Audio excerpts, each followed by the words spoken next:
خبر شامل کرتے ہیں لاہور سے۔ عمران کو آج طلب کر لیا گیا۔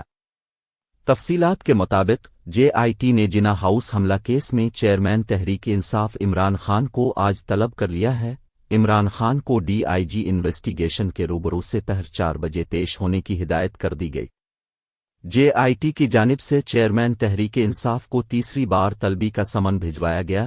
عدم پیشی پر سربراہ JIT عمران خان کی ضمانت خارج کرنے کی استدعا کریں گے۔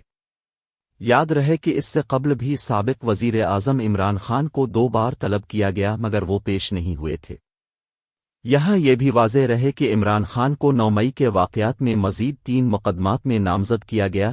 سابق وزیر اعظم عمران خان کو جناح ہاؤس حملے کے کیس میں بھی نامزد کیا گیا۔ اس کے علاوہ عسکری ٹاور حملے اور ماڈل ٹاؤن میں وزیر اعظم سیکریٹریٹ پر حملے کے مقدمے میں بھی نامزد کیا گیا۔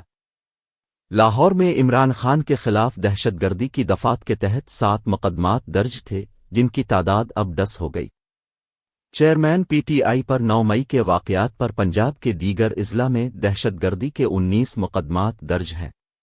پولیس ذرائع کے مطابق عمران خان کو گرفتار ملزمان کے بیانات کی روشنی میں مقدمات میں نامزد کیا گیا۔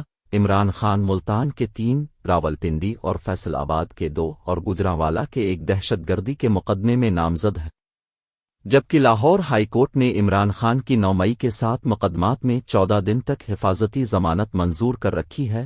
عمران خان نے 9 مئی کے واقعات پر 7 مقدمات میں درج مقدمات میں عبوری ضمانتوں کے لیے لاہور ہائی کورٹ سے رجوع کیا تھا۔ جسٹس علی باقر نجفی کی سربراہی میں 2 رکنی بینچ نے حفاظتی ضمانتوں پر سماعت کی تھی۔